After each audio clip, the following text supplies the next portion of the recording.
I think for many of us, the the realization that things are always changing has become rather more obvious than it usually is. Um, if if you'd have got together on New Year's Eve and made your predictions for what 2020 would bring, unless um, unless you'd really been paying attention to what your epidemiologists have been saying for quite a long time, which even if we might have heard it, perhaps it would have gone in one ear and out the other ear. Chances are we wouldn't have predicted um, the ravaging effects of COVID and all of the various upheavals that are in some way associated with that. I read a comment which tickled me on social media a little while ago, where a parent was saying that when she was at school, she asked her maths teacher, when in life am I ever going to need this stuff? And she said, my math teacher did not reply, you'll need to teach it to your own children during a plague. So, just one example of, just how kind of, unpredictable for many of us this has been. And yet it soon becomes, we soon habituate. For better or for worse, we habituate quite quickly. This phrase that keeps going around, the new normal. It's in the nature of human beings to acclimatize, to become familiar with what's presented. And this is a great asset. Our adaptability to the environment is based on this. It makes things simpler. It makes things less stressful. If we can drop into expectations of today will be like this. Of course, that evaluation is because yesterday was like that. The first time my mind began to be just a little bit sort of blown, this was long before I started practicing meditation. It was actually just after I left school, and I was given a reading list for my university course. And on this reading list was a book by Bertrand Russell. So it was about kind of history and philosophy. And he gave the example of the sun coming up each day, that we expect the sun to come up each day. And he made the argument that actually there is no guarantee that the sun will come up tomorrow. It's simply based on past experience. And we assume that that will happen because as far back as we know, it's always happened. But we're basing it on a range of assumptions that things will continue to work as they have worked. Of course, based on laws of physics and the alignment of the planets and so on. But all of it based on past experience. And so there's a degree of assumption. We expect the sun to rise tomorrow, but we don't actually know. It only takes a tiny microscopic virus to throw things right out of kilter. Actually, it was already true that things are always shifting. We're always shifting inside of us. The world is always shifting. We are continually moving through the air at great speed on a large rock. And yet it seems like we're stable, because we have a sense of being, grounded, because gravity has its force. So things always were uncertain, and they still are. And the downside of the assumptions of certainty is that we lose our capacity to question. We lose our capacity to be curious. We develop and maintain certain beliefs that come from our histories, culture, family, school, environment, TV, and a kind of a robotic life can develop from those if we are not prepared to question. And it also means that if we are picking up certain beliefs that are not helpful for us, then we can get stuck in harmful patterns of thinking, harmful patterns of relating, and we are also in some ways less alive. We're more secure, perhaps. We feel more secure. We're actually not more secure. We feel more secure. We think we're more secure, but actually this is an illusion.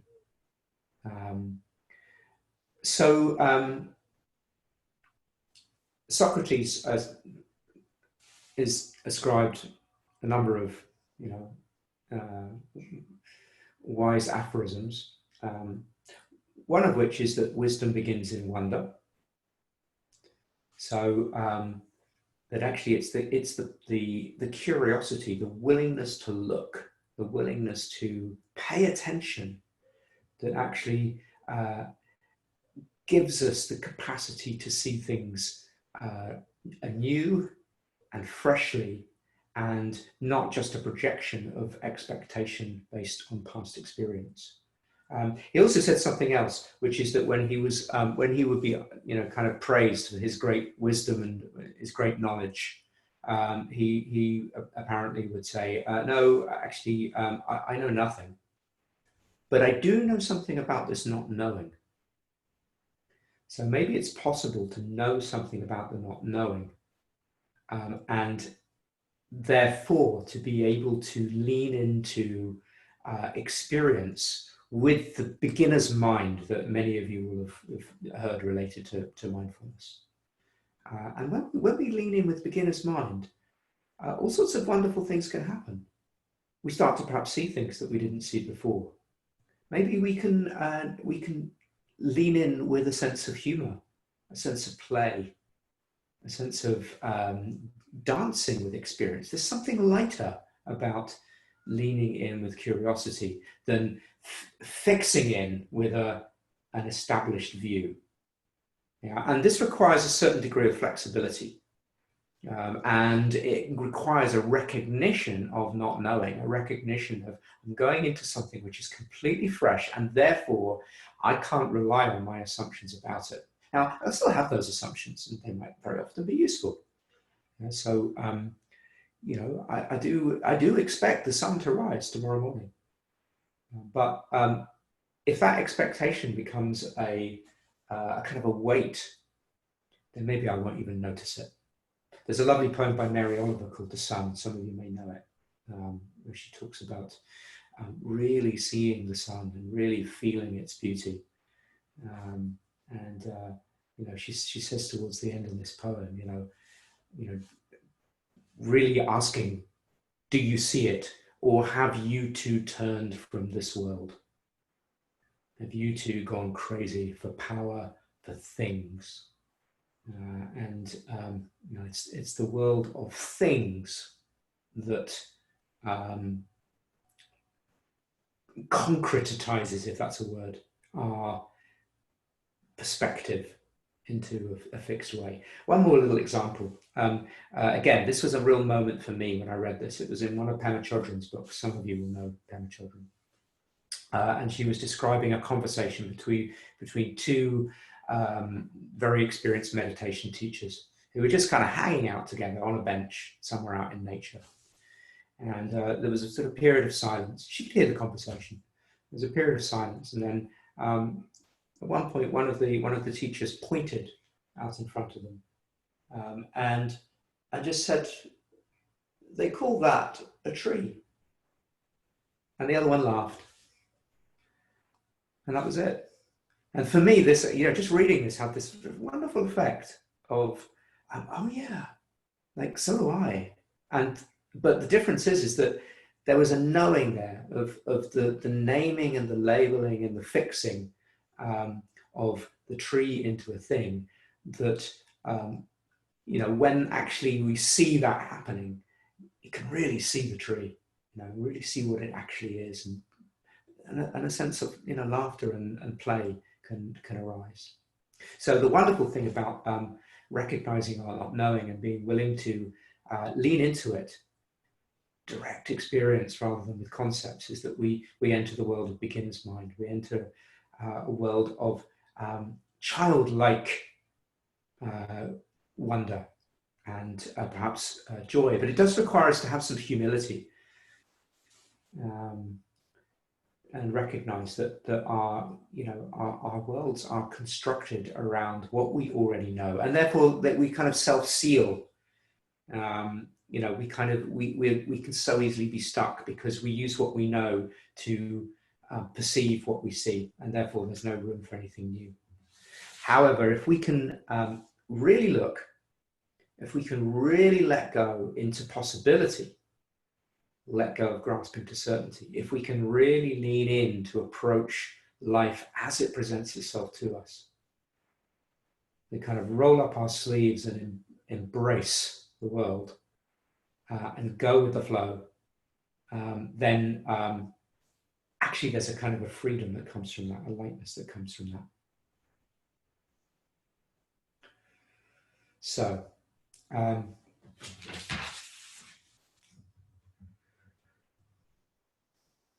be mindful of certainties.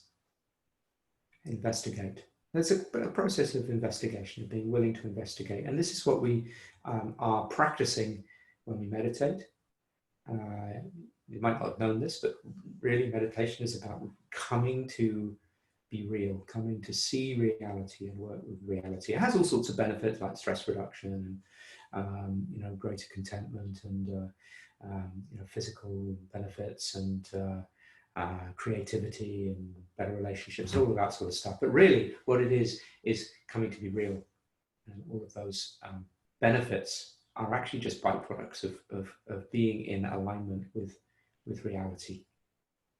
You might know, some of you, the Sanskrit word for stress is dukkha. And the word dukkha has the context of a badly fitting wheel. So I think that's a lovely image, kind of like that, stress is a badly fitting wheel. It's like, it's not smooth. And the opposite of dukkha is sukha. And sukha means a well-fitting wheel.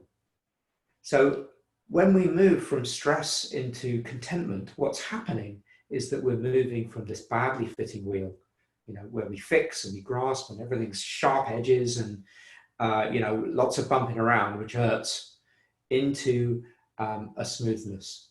And the world is still the same. It's the wheel that changes. So we get to actually roll with it, to roll with it. All right. So enough on not knowing as a speech. Let's see if we can roll with it in a meditation practice.